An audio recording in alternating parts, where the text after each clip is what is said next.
ginawa ng Universal Executives, may binigay silang letter kay Romualdez. Ang sabi ng mga Hapon kay Romualdez, it would be a huge problem if the ruling by the Supreme Court was prolonged any longer. Sabi nila, magkakaroon daw ng problema pag pinahaba, pag tumagal pa ang pag-issue ng ruling ng Supreme Court.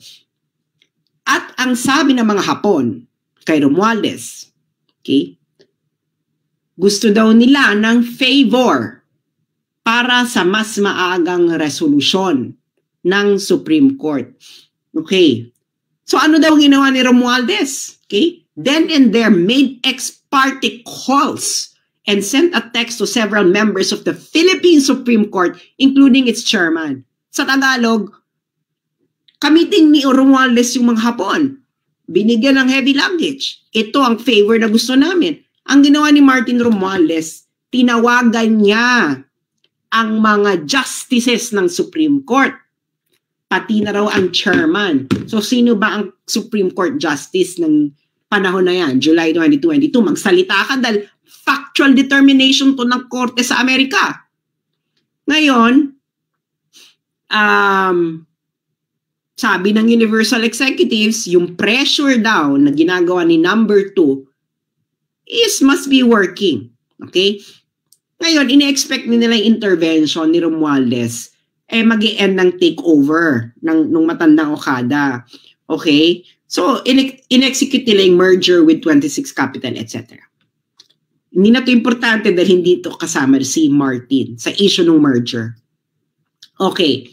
Sabi ni James Travis Laster, no one addressed the legality of this type of arrangement in the Philippines kasi illegal to sa Amerika. Okay? Naintindihan niyo yung sinabi ng judge sa Amerika? Walang nag-address kung ito ba ay legal sa Pilipinas. Malamang illegal sa Pilipinas, hindi ba? Pero itong si Lazaro at Lorenzana, nakabarkada ni Martin Romualdez, ay nag-broker ng dodgy bargain. Ibig sabihin ng dodgy bargain, illegal na bargain. Okay? Na kung saan, in-offer nila sa Tiger, sa may-ari ng Okada, na magi-intervene si Martin Romualdez. Basta si Lazaro at Lorenzana ay bibigyan ng increased control ng Tiger, bibabayaran ng 35,000 per month, magkakaroon ng maipapasok silang mga tao sa Tiger Corporation at ang pinakahuli ay dapat may ibigay kay Romualdez. Uulitin ko, ito ay factual determination na ginawa ni James Travis Laster, Vice Chancellor of the Delaware Court of Chancery. Ngayon, eto na ang maganda. Noong trial daw, ito paragraph 13, noong trial daw, itong Universal, yung mga Hapon, okay? Iniiwas nila na bribery yung ginawa nila, na yung heavy luggage ay bribery kay Martin Romualdez. Okay. Sabi nung mga Hapon, ng mga witnesses, yung heavy luggage daw ay mga dokumento lamang daw ang laman. Ito daw ay document ng mga court cases. At kailangan daw itong dalhin by hand, okay? Kasi wala daw printer. Wala daw printer ang Tiger. Okay? Kasi yung Tiger, nung nasipa sila sa Okada, ng matandang Okada, nawalan na raw sila ng printer. Kaya kailangan daw, i-print daw ng mga Hapon sa Japan ang kopya ng mga kaso at i-deliver sa loob ng luggage. Anong sabi ni James Travis Laster sa palusot na ito ng mga Hapon na witnesses? Anong sabi ni James Travis Laster? Ayan, inilagay ko sa pulang box. The testimony was not credible.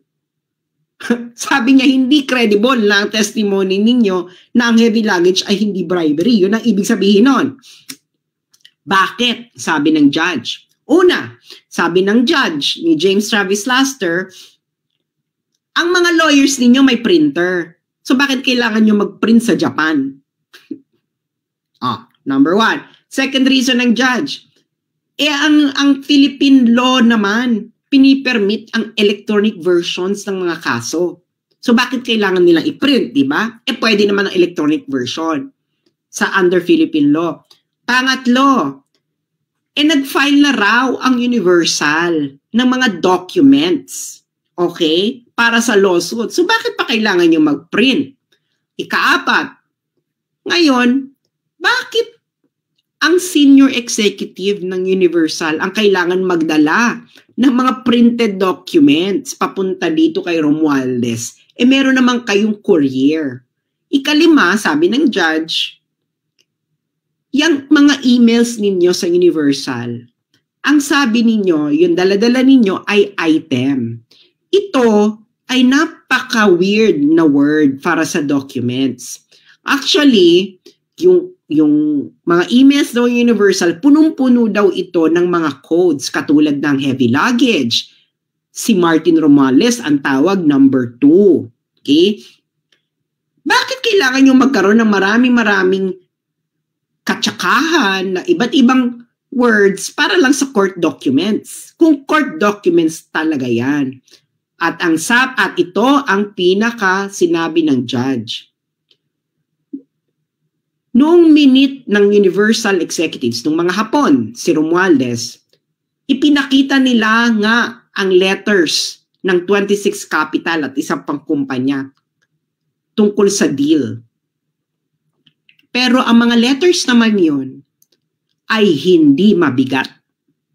Kaya, itong si James Travis Laster, ang kanyang factual determination, ang heavy luggage na yan, ay part ng dodgy bargain.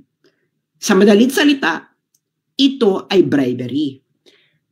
Gusto ko lang sabihin mga kababayan, na sa trial na ito, hindi nag-deny ang mga Hapon na minit nila si Martin Romualdez noong July 2022 at meron silang dalang heavy luggage. Hindi nga, nagpalusot nga lamang ang mga Hapon na ito sa judge sa Amerika na ito hindi bribery. Pero hindi naniwala dito ang judge sa Amerika. Kaya mga kababayan, nakakalungkot ito.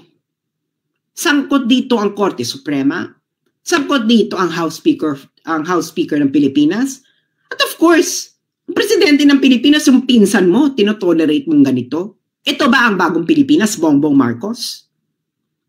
Ito ay kaso, factual determination na ginawa sa isang korte sa Amerika at hindi sa mga kangaroo court ninyo.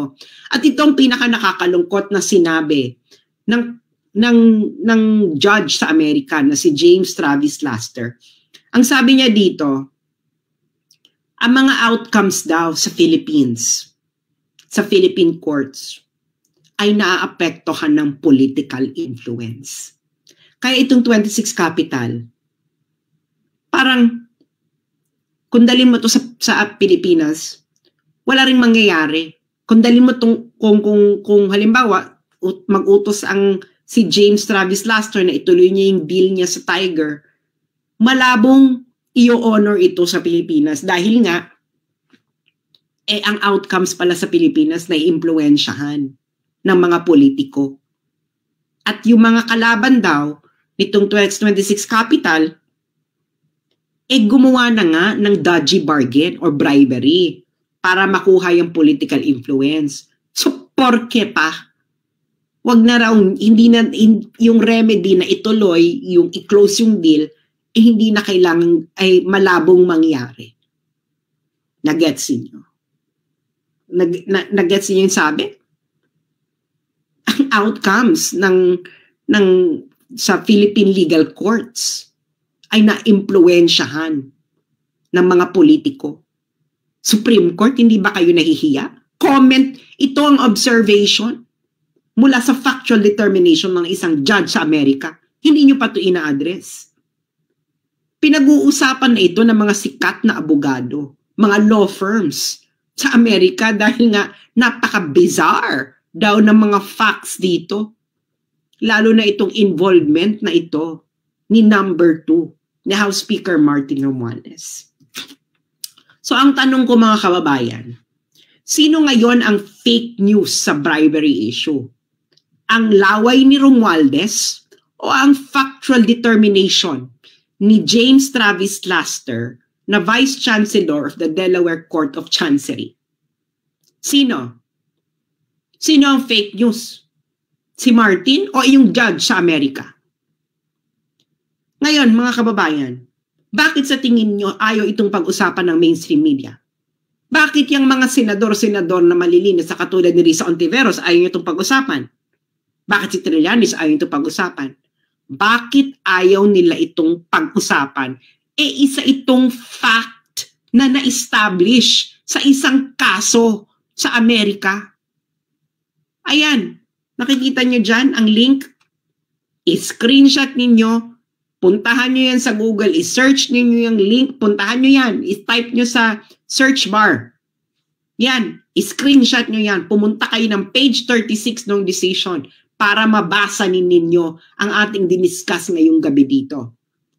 So, mga kababayan, please lang pag-usapan ninyo ito.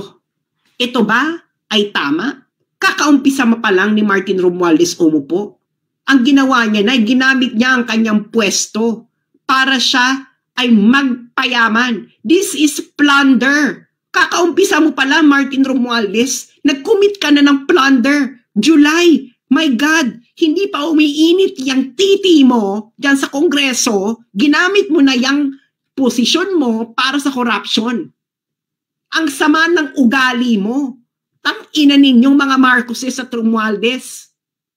Ang dapat sa inyo ay dapat gawin sa inyo ng mga Pilipino ang hindi nila nagawa nung EDSA 1. Wala na sanang Hawaii na mangyari. Kung papalarin ang mga Pilipino na maglakas sila ng loob para masipa uli kayong mga magnanakaw na mga Marcoses at Romualdez. Napaka-corrupt ninyo. Tang-ina. Ayan puntahan nyo yan. I-screenshot nyo yung link na yan. I-search ninyo yan. Puntahan nyo yung page 36. Tanungin ninyo mga sarili ninyo, bakit tahimik ang Catholic Church tungkol dito? Bakit tahimik ang mga elite na schools, Ateneo, UST, Lasal? Kasabwat na ba kayo ng mga pagnanakaw ng mga Marcos at Romualdez? Mga mainstream media, ba't tahimik kayo? Fact ito determined by a US judge na nagkaroon ng trial, nagkaroon ng evidence, ng mga documentary evidences. Ayun lang po, maraming salamat mga kababayan. At sana, i-screenshot niyo yan, basahin niyo yan, page 30, pag-usapan niyo ito, i-share niyo itong video na ito, puntahan niyo yung desisyon na yan sa korte mismo ng Delaware. Maraming salamat po at magandang gabi.